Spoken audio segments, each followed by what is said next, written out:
going to continue our study through the book of Proverbs, and we are in chapter 11. We're kind of just going verse by verse through here, looking at each of these, but also realizing these verses are here in a lot of times it's like they're all thrown together, seemingly haphazard, but if you study them in context that they were written in, they do connect, and we can see larger topics.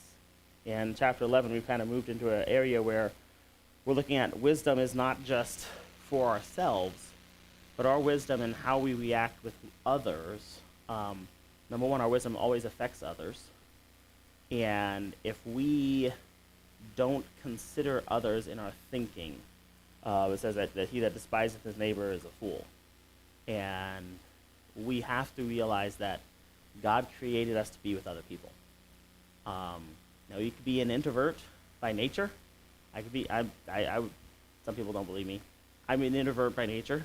If it could be calm, find a hammock somewhere and a book and just sit there and read all day and not have to talk to anybody, that would be great. But God put people in our lives, and I'm not gonna for a moment regret the fact that God put people in our lives. It's hard. It is work to work with other people. It absolutely is.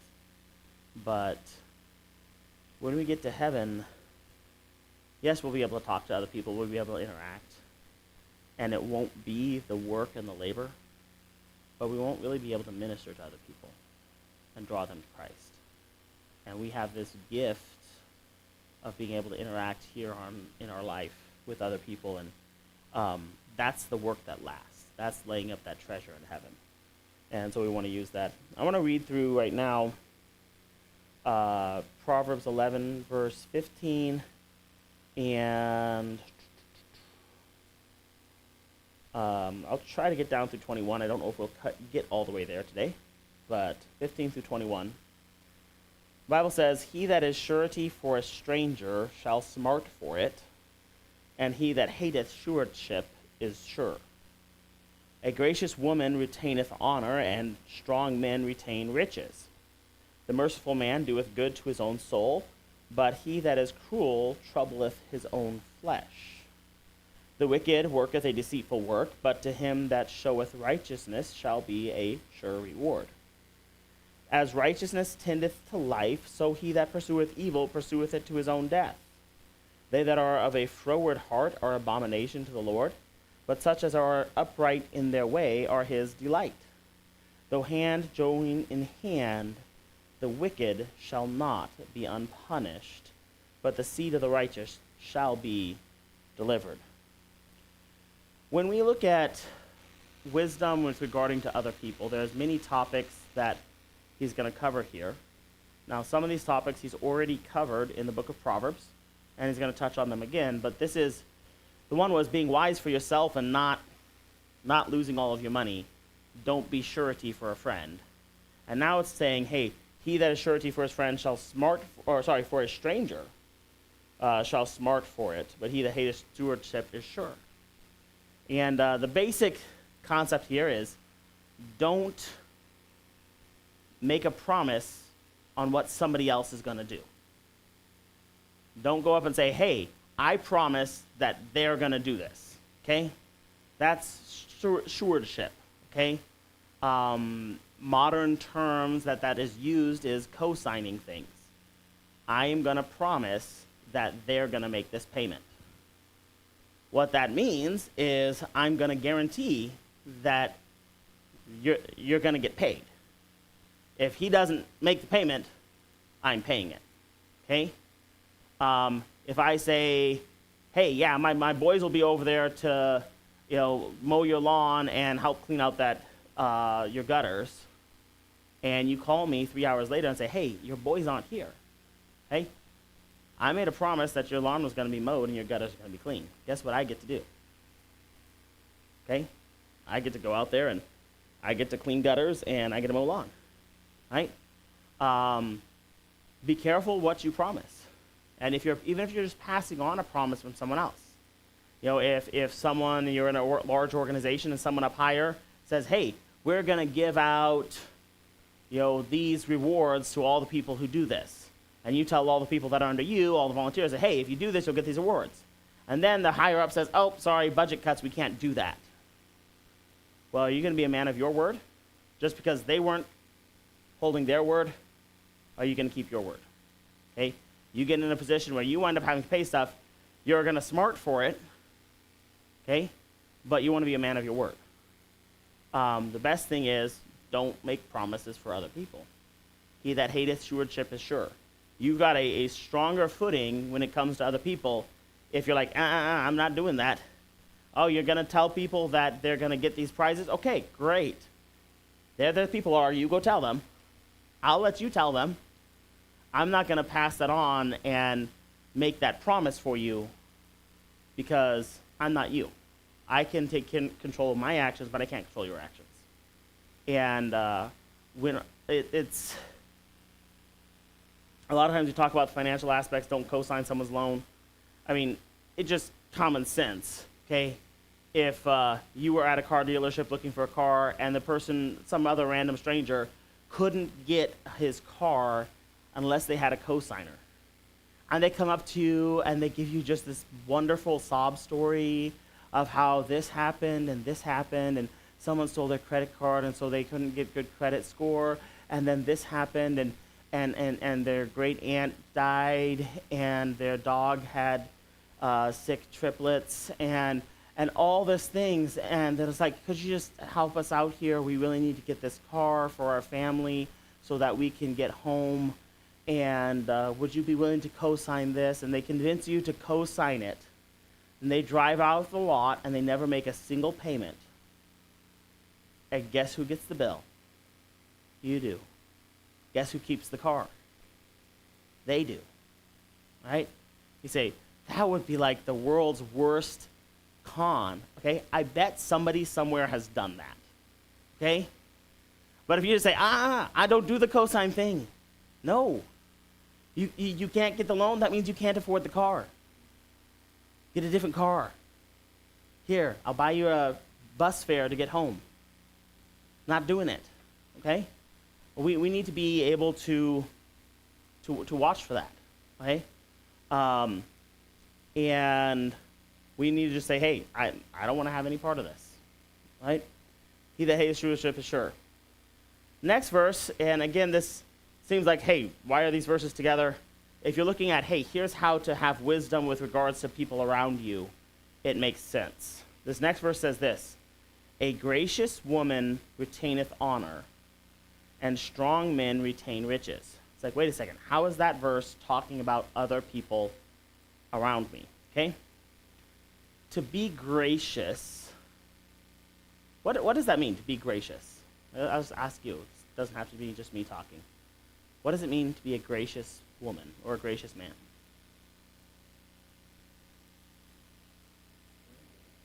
Friendly. Okay. Humble, friendly, nice talking. Any other thoughts there? Yeah.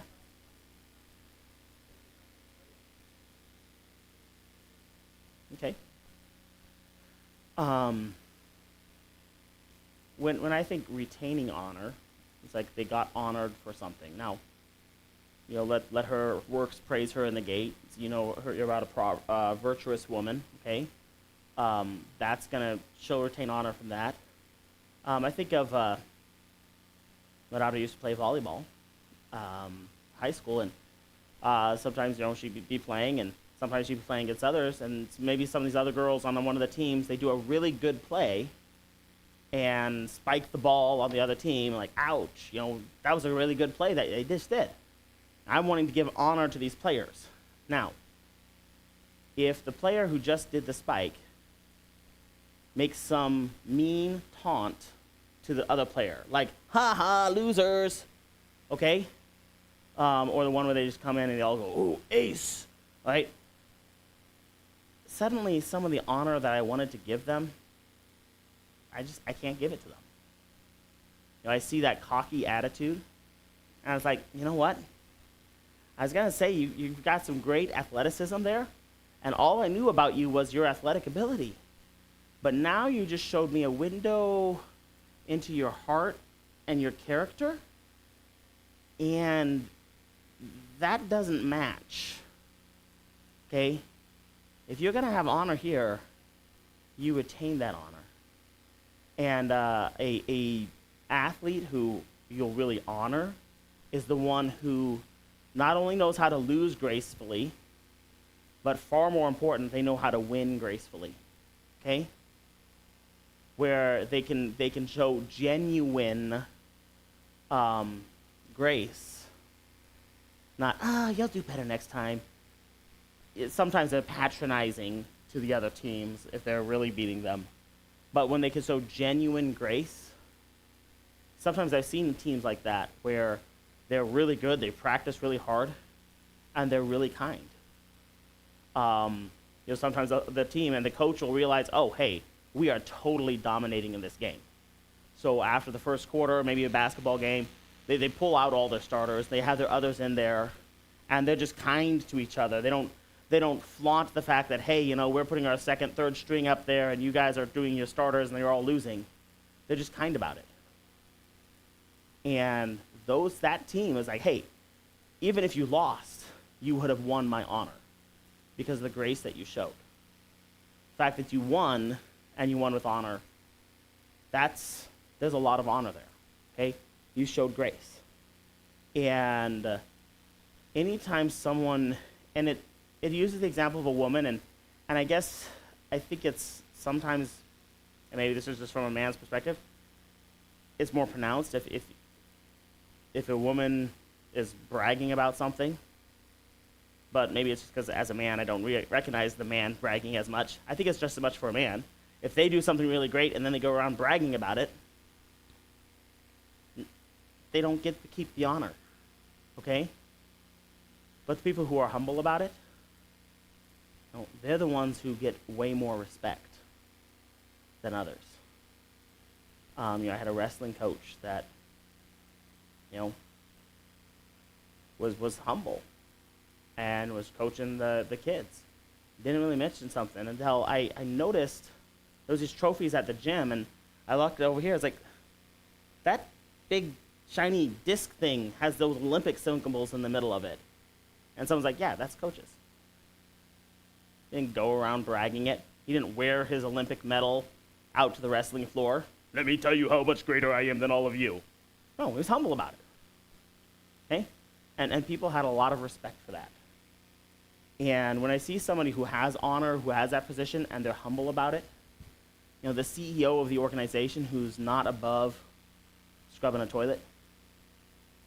I was a military cadet when I was a teenager, and we had an instructor from the actual Army come in. He was a full bird colonel. He'd been a battalion commander. He was the liaison officer for West Point Military Academy for the whole Pacific Northwest.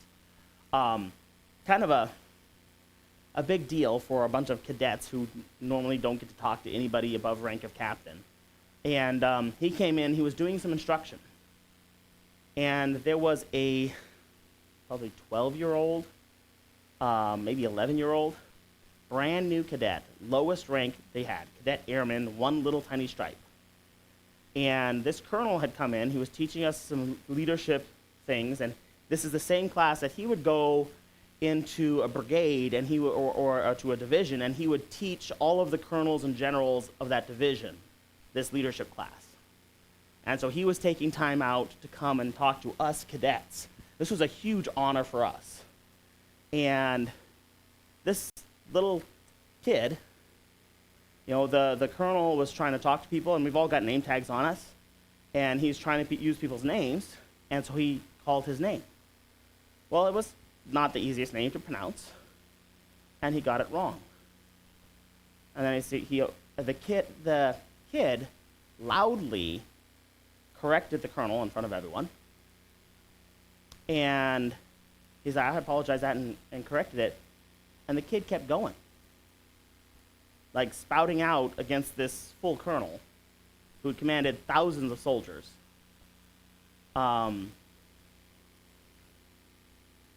But what I noticed, this colonel, now he could have totally embarrassed that kid. And he could have called any of the scowling sergeants in the back of the room to pull that kid out and very much embarrass the kid. But he showed grace. Now, everyone's opinion of that kid couldn't have really gotten lower, but everyone's opinion of that colonel. I respected him before because he had an eagle on his shoulder. But now I respected him because of the grace that he could show. On a totally separate occasion, also working with another retired full-bird colonel from the Army. I was working at a public school up in Washington, and there was a 5-year-old who was going completely ballistic. His doctors had changed what psychotropic medications they had him on the day before and decided, let's not tell the teachers, let's see if they notice a difference. Oh, we noticed a difference, all right. As he was throwing chairs around and screaming, and 4 teachers came out of the hallway, and they're trying to handle him, and they're losing it completely, screaming at this kid. And when you have 4 adult teachers screaming at a 5-year-old and the 5-year-old's winning, it's like, uh-oh. Now, I had just gotten hired as the behavior intervention specialist. I had no idea what that job description meant. The principal said, hey, just figure it out. He knew I was the youth pastor, and he wanted to hire a chaplain, but he couldn't do that for a public school, so he just hired me and said, figure out what your job description is. So I got to teach people what forgiveness is. That's what I did all day. It was great. Half those kids wound up coming to my church. So I get there just as the principal comes. And now all I know about him is he says he's a Christian, great. He's a retired full-bird colonel. He was an artillery battalion commander. I'm thinking, okay, now we're going to hear the big guns. He comes around and just goes into this complete calm mode. See what I didn't think? Okay, he's used to walking around big guns and being absolutely calm. Goes in between all these teachers who are yelling at this 5-year-old, just picks him up, calmly walks out. And he went to his office, just totally calm. Okay? My respect for Principal Church went through the roof because he could show grace. He was a gracious person. Okay? You want to retain honor? It's not by how I can show how mean I am. It's I can show how much grace I have. People will honor that and respect that. A gracious woman retaineth honor, and a strong man retain riches. Okay? Riches aren't a bad thing. They're not your security. But if we have strength, we'll retain it. If we seek for that. And also the Bible says, bodily exercise profiteth little, but godliness is profitable at all. Obviously, your spiritual condition is more important than your bodily condition. However, that doesn't mean neglect your bodily condition. Okay? Strong men retain riches. Bodily exercise profiteth little. It'll profit you during this time. Okay? You should take care of your body. You can live several more decades to serve Christ if you do. And we want to be able to do that. Verse 17, the merciful man doeth good to his own soul. Okay? This goes straight back to where it's talking about a gracious person.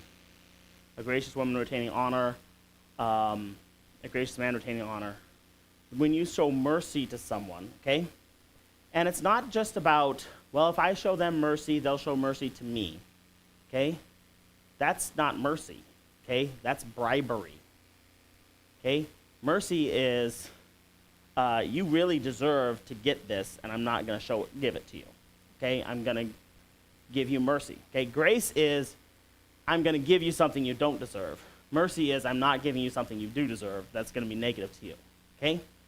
And it's not, okay, I won't rat you out if you don't rat me out. That's not mercy. That's bribery. When you do mercy to someone, you don't get any benefit from it. It'd be like he stole money from you, or he broke the window of your house. He should have to pay for it, but you show them mercy and say, no, I'll take care of it. That's merciful. Okay? And it's not so that they'll show it back to you. In fact, most of the times, you show mercy to someone, they're not going to show it back to you. And they might not even show any kind of affection for you because of it. That's okay. The act of you showing mercy does good right here. It does good to your own soul. It's working inside of you, just as there's some things that you can do that'll defile yourself, okay? You speak certain words that come out of your mouth. As they come out of your mouth, they defile you, okay? Don't let them out. You might be thinking them, stop it there, don't let them come out of your mouth. It's going to change you when those words come out. When you show mercy, that's changing you right then. You're becoming more like you're showing Christ during that time, okay? The reward is not in what are they going to give me. Because think about this. What can we really give God in payment for the mercy he showed us? There's really nothing that even comes close. And if we're trying to pay it off, well, it wasn't a gift, okay? So when we show mercy, we're not doing it to get some sort of earthly credit back. We're not doing it to get honor from them back. It's doing the work in us, okay? Let's do, Jesus taught in Matthew chapter 5, love your enemies. Do good to them that hate you. Pray for them which despitefully use you and persecute you. Okay? That goes along with here. When you love your enemies, you're doing good to your own soul. Now, Jesus said that 2,000 years ago. Solomon wrote this 3,000 years ago, or 2,700 years ago, somewhere around there. It's been around for a while. There was a young man who got saved in my youth group out in Washington, and he was going to a secular counselor for anger management therapy. And he came to me, and he was really worried. He's like, I've been going to this counselor, but I'm a Christian now. I don't know if what they're saying is going to agree with the Bible or not.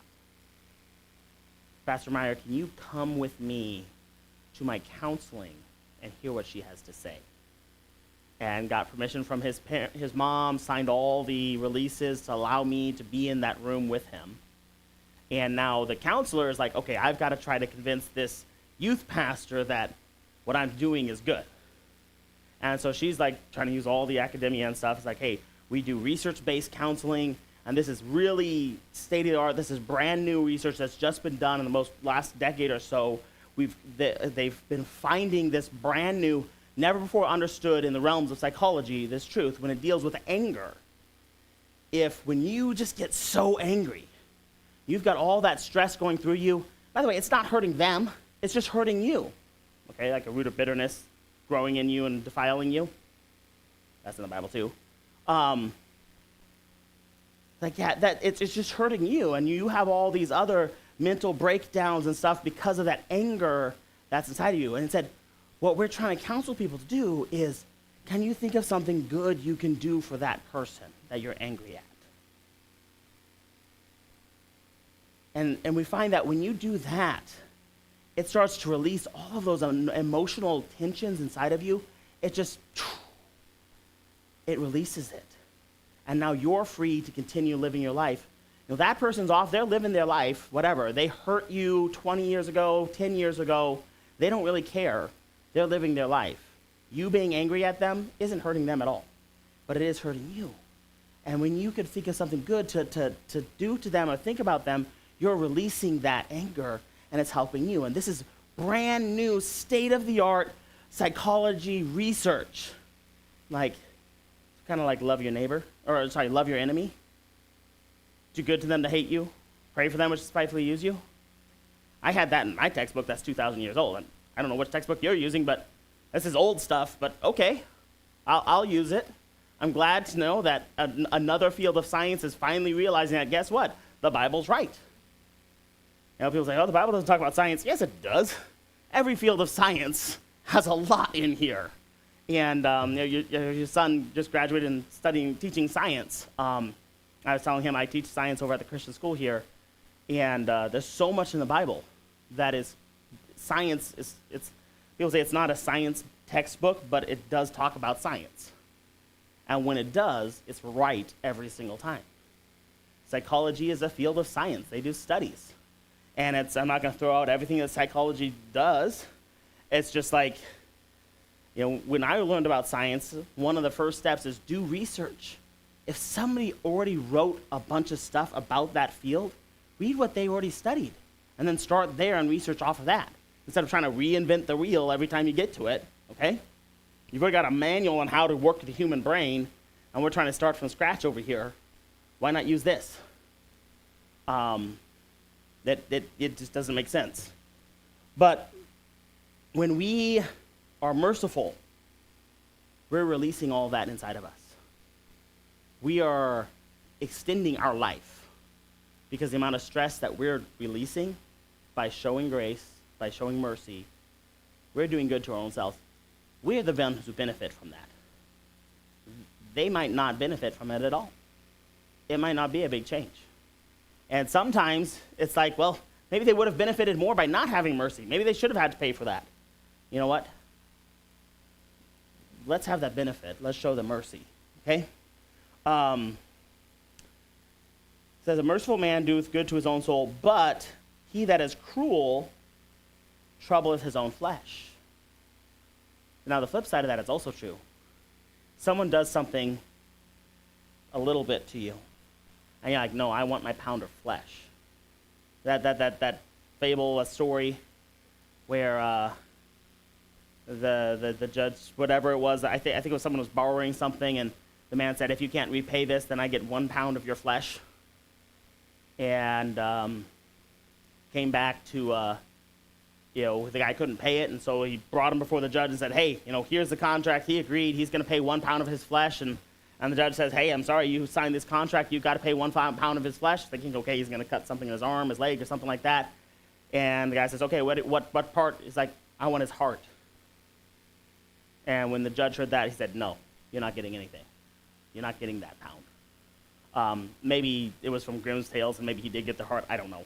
I'm not sure where that originated. But the expression, wanting the pound of flesh, means I want to get everything I possibly can get from you in payback plus some. It's my job to punish you for what you've done. That's cruelty. Okay? That's really what cruelty is. It's usually not, hey, I'm just going out there to steal something, okay? There's wickedness, there's stealing, but a lot of people can be cruel in exercising their rights. I have a right to do this. I have a right to prosecute you on this. I have a right to sue you for this and that and the other thing. You know what you do when you do that? You shorten your life expectancy.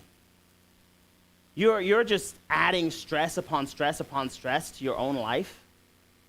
You really are. And you're hurting, you're troubling your own soul, your own house by being cruel. Okay? Show mercy, you're going to do good to your own soul. Being cruel, you're hurting yourself. And yes, there's medical science, there's psychology science that has shown that. We didn't need the science, we've got the Bible. But there's a time when we just need to let things go. We need to let things go. Sometimes it's the hardest thing when someone has wronged you and you have to let it go. You could try to pursue it and try to pursue it, but in the end, if you ever actually do get what you're trying to get, you're going to regret it. We need to show mercy. Christ was merciful to us. We should be able to be merciful to other people and not try to just be cruel. But they deserve it. They did this to me. They did it on purpose. They were mean, and I just, okay, you're troubling your own house. Okay? I wish kids could all understand this principle right here. Okay? Oh, they did this to me, and then they did it on purpose. It's like, what do you want me to do? You want me to lock them in the room for the next 5 months? Well, no, I won't be able to play with them. Well, okay, forgive them. Move on with life. Okay? And it's like, okay, you could not play with them ever again. Is that what you want? Well, no. Okay, well, you've got to make a choice then. Because he can't unpunch you. right? And me doling out the punishment, and hopefully if they need to be corrected and taught and discipled and disciplined, that's a teaching method, okay? But it's not the punishment. It's like, well, a crime deserves a punishment. You're absolutely right. But for every crime that your child does or that anyone else does to you or to anyone else or to God, the punishment was taken on the cross. Now, if we're going to try to add to the punishment, what are we adding to? Are we saying that Christ's blood wasn't sufficient to pay the punishment for that? Yeah, but don't they deserve it? Yeah, yes, they do. But Christ said, okay, yes, they deserve it. Now, take the pound of flesh from me. That's what Jesus did on the cross. Right? So anytime we're trying to get some punishment above what he already took, he's like, well, they didn't say they were sorry. Okay, well, that's between them and God. That's not between us and them. Okay? And it's tough sometimes, like, well, they didn't apologize. How can I forgive them? You know, they don't get the benefit of what Christ did on the cross unless they admit that they're sinners and they ask Christ to save them, right? So should I just not forgive them because they haven't apologized to me? Well, he's the one who should bring it up, not me. Well, okay, you don't have to forgive them. You're the one who's going to suffer for it. Why don't you just be selfish and forgive them? Okay? Just be selfish and forgive them because it's going to be good to your own house, your own soul. All right? It's going to be so much better for you if you just forgive them. Okay? If they're not getting the punishment for their crime, God's going to deal with that. Okay? It's like, but I feel like I've been wronged. I need to have vengeance. I need to have justice. Okay, that's what Jesus talked about that. God talked about that. Romans chapter 12. Dearly beloved, avenge not yourselves. For it is written, vengeance is mine. I will repay, saith the Lord. Okay? If you're wanting to bash them over the head because they deserve it, just understand, God has a much bigger bat. If they need to be bonked on the head, let God do it, because he could do a much better job of it than you do. Okay? If there needs to be an avenging happening here, he's much better at it. But you know what he can't do? If we're jumping in there and saying, no, God, I got this, well, he's going to let us have it. And we're going to make a really horrible job of it. We're going to trouble our own house, and we're probably going to wind up suffering consequences ourselves for trying to step in and do God's job. Why trouble our houses? Why not just forgive? Okay? Right? I usually don't try to tell people to be selfish, but be selfish and forgive people. It's going to benefit you more than it benefits them. Okay? That's verse 17. Verse 18. The wicked worketh a deceitful work, but to him that soweth righteousness shall be a sure reward. As righteousness tendeth to life, so he that pursueth evil pursueth it to his own death. So wicked people, they're working in deceitful work. There's two ways you can see that, okay? They're working in deceitful work. They're being deceitful to others. They're trying to deceive people around them for their own benefit, okay? But there's a flip side to that. They are being deceived. They're doing that deceitful work thinking that they're deceiving others, doing it for their own benefit. But really, they're working for Satan. They're working for sin. And when payday comes around, and now it's time for me to get the wages for all of my work, the wages of sin is death. So the work that the wicked do, it's deceitful two ways. It's a very much a two-edged sword, or it's more like a two-sided spear. You hold this to stab into them, but at the same time it stabs into you. Okay? That's what deceit is. It hurts both of you. Because if you're thinking you're benefiting from that, you're deceiving yourself. Satan's deceived you already. He's the one getting you from that. Okay? Yes, you're hurting those people. Lying lips hate those that are afflicted by them. But you're also being deceived and you're being weakened by that. Okay? And how is that? Well, as righteousness tendeth to life, so he that pursueth evil pursueth it to his own death. Okay? As righteousness tendeth to life. Now, Can I guarantee that if you do the right things, come to church, forgive people, be nice to people, read your Bible, brush your teeth, floss, clean your bedroom, do all those good things that people are supposed to do, good habits, okay? Don't smoke, don't do anything that you will live to be 120? Can I guarantee that? No. I mean, we still live in a broken world. Something might happen to you, okay? Or God might call you home early, or you might die a martyr's death, or something might happen. I can't guarantee now. Can I say that if you're doing all those things, forgiving people so you don't have all that stress in your life, versus someone who's just angry and bitter all the time and so discouraged and depressed that they get themselves drunk every night to forget about it, and they smoke cigarettes throughout the day, 2 packs a day, just to take care of all the nervousness that they are, and they start going into heavier and heavier drugs to try to wipe away all the guilt and all the stress that they're under, okay? Now, can I guarantee that person's going to die within 3 years? I can't. Some people don't get cirrhosis of the liver. Some people don't die when they're taking methamphetamines. Some people don't get lung cancer. Now, righteousness tendeth to life. Are you more likely to live longer over here than over here? Oh, yes. Far more likely to live longer over here than over here. So as righteousness tendeth to life, so he that pursueth evil pursueth it to his own death. If you're seeking that deceitful work of the evil, you're doing it toward your own death. Everything you do is kind of inclining more and more and more and more to death. But that person got away with it. Yes. It's like Satan's going to let 1 or 2 people prosper in their evil works until they die and they go to hell, because Satan knows that that's the best temptation to get people to go that way. If they never let someone win the lottery, if they said, oh, the lottery went up to $1.5 billion, and oh, no one won it, we're just going to reset that pot down to 0. Nobody won that lottery. You know what would happen after a few times they do that? No one's going to buy a lottery ticket anymore.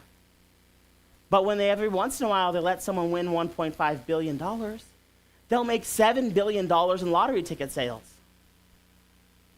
If every once in a while Satan lets someone prosper in their wickedness, he's drawing thousands more people into that wickedness who are going to die miserably. And that person is living even more miserably. Okay? And we need to understand our wisdom in regards to other people around us. We're trying to work to deceive other people. We're being deceived.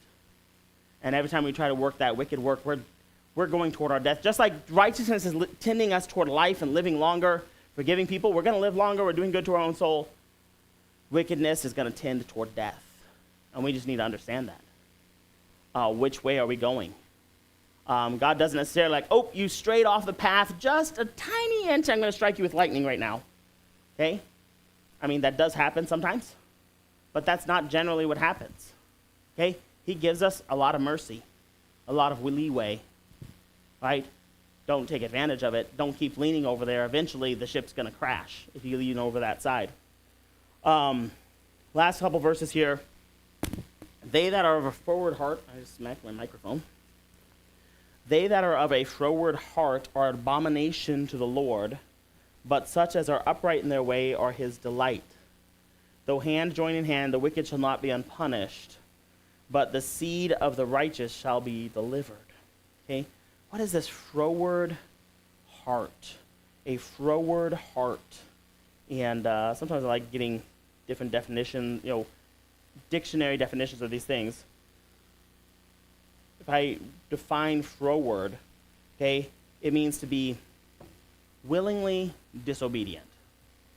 It's not like, oh, you know what, I forgot. That's right, you told me to not do that. I wasn't supposed to touch the stuff, but I forgot, and I grabbed it, okay? Oh, Dad said don't touch the tools in the toolbox, but the tree house had to be built, and I had to get the nails and the hammer, and I just forgot to put them away, okay? Kids make mistakes. That's not necessarily frowardness, but when it's willful disobedience, when someone's like, okay, You don't want me touching that? Watch what I'm going to do. I'm going to go touch it just because. Okay? That's frowardness. They're just right up there saying, I'm going to do wrong. Any rule you give me, I'm going to break it. Okay? That's frowardness. Okay? And it says here, they that are froward in our heart are abomination to the Lord. Okay? And God loves us. He gave his son for us. He died for them. But when you're wanting to sin just for the sake of breaking God's law, that's an abomination. That's not a repentant heart. That's not saying, Lord, I was wrong. Forgive me. That's not even like Adam and Eve. They sinned, and then they went and they hid themselves. They were ashamed. That's not a froward heart. God can work with that. God can teach that. They understand what they did is wrong. But someone says, yeah, I ate the fruit and I'm proud of it. Okay. That's more like when you get the floods and the fire and brimstone and the bolts of lightning. Okay? Because it's an abomination to the Lord to willfully want to do that. Not just, well, you know what? I'm being mean because this is my right. It's, God told me to be kind, so that's why I want to be mean. Okay? That's frowardness. All right? If someone's moving around in their seat a bunch at school, and they can't sit still, and they're doing this, and then the teacher says, hey, sit down. They're like, what? Okay? That's frowardness. Okay? That's different from, okay, the kid's a kid and he doesn't know how to sit down because it's 2 weeks till the end of the school year and it's hot, it's 80 degrees outside and the sun is shining and they want to be outside instead of sitting in a science class. Okay, I understand that. That's being a kid, right? Having to teach sixth graders this week right after lunch and recess, playing football, and they have to come into my classroom to learn about science. And their brain is still passing football back and forth out on the field. Okay? It just doesn't work very well. It's hard to transition there. But that's different from frowardness, to where they plan to disobey. Okay, just for the sake of disobeying. That's an abomination to the Lord. But such as are upright in their way are his delight. Those who say, hey, I'm going to choose to do what's right. God loves that. That's a delight to the Lord. Okay? So there's our wisdom, with ourselves. There's wisdom with other people. And there's our wisdom with regards to the Lord. That's the most important there, our relationships with God. We can't just be wise with horizontally. We need to be wise vertically. How's our relationship with the Lord? What does he think of us? If somebody wants to walk around without considering what God is thinking of them, the fool has said in his heart, there is no God. And we need to keep that right relationship with him. This is talking about the wicked here. Though hand join in hand, the wicked shall not be unpunished, but the seed of the righteous shall be delivered. Here's an interesting thing when you've got a few scorners or froward kids in the classroom, okay? One kid will say something very disrespectful, very disobedient. They'll do something in class that they really shouldn't do. And if the teacher calls them out on it, simultaneously, 3 other students in the classroom say, no, he didn't do that. He didn't do that. Okay? Well, now there's a conspiracy of 4 students to be froward against the rules. Okay? They don't like it when all 4 of them get detention at the same time. It doesn't work. Okay? Though hey, we're going to have solidarity over here. The teacher told us to sit down, so we're all 4 going to stand up with our arms locked together, standing up in defiance of the teacher's dictatorship. Okay? Well, you guys can stand with your arms together in the principal's office. All right? You can be hand joining hand. You're still going to be punished. Okay? People can stand in solidarity against the Lord. They're still going to be punished. There's going to be a day when all the armies of the world are going to be gathered together in solidarity, hand joining in hand against the Lord. And they're going to gather together in a place called Armageddon. And when Christ comes at the head of the host of the heavens, one word, when he opens his mouth as a sword, it's going to slay them all. Listen, the froward, they get their confidence, their boldness by having a group of cronies together that, hey, we'll all be mean bad together. Okay? That's why, Eve took the apple and was like, hey, Adam, you take some too. Hey, now we're together in this. Okay? But I don't know that was frowardness necessarily. The froward, they're like, hey, let's do this. We're doing something we know it's totally wrong, but let's just call our movement pride movement. Let's just take pride in what we're doing and in the wickedness and abomination that we're doing before God. Let's just parade this around, how proud we are. Let's join in hand, okay, and pretend that we're not going to be punished for this. Okay, we know that our bodies are dying from diseases that's caused by what we were doing, and we've got maybe 5 years to live. But we're going to defy God together, okay? Listen, it says that their bodies are going to be consumed from doing that. They that do such things, know that they that do them are worthy of death, yet they delight in those that do likewise. Read Romans chapter 1. They're going to be punished. They're not going to get away with it, okay? Now, if I can, at a middle school, when they do that, if I can catch them and I'm not punishing them, God does the punishment, but I'm trying to teach them, okay? And I can work with the principal of the school to try to teach them that, hey, this doesn't work. You all get suspended. Ouch. But wait, we've got our end of the year field trip next week. No, you're going to be sitting in the principal's office next week while everyone else is going on the field trip. That stinks. All right? But they're going to, where are they going? Mount Olympus. Yeah, they're going to have a lot of fun. You're going to be in the office because you thought it'd be cool to stand in solidarity against what you're supposed to do. Okay? God says it's an abomination to him. He deals with things that are abomination to him.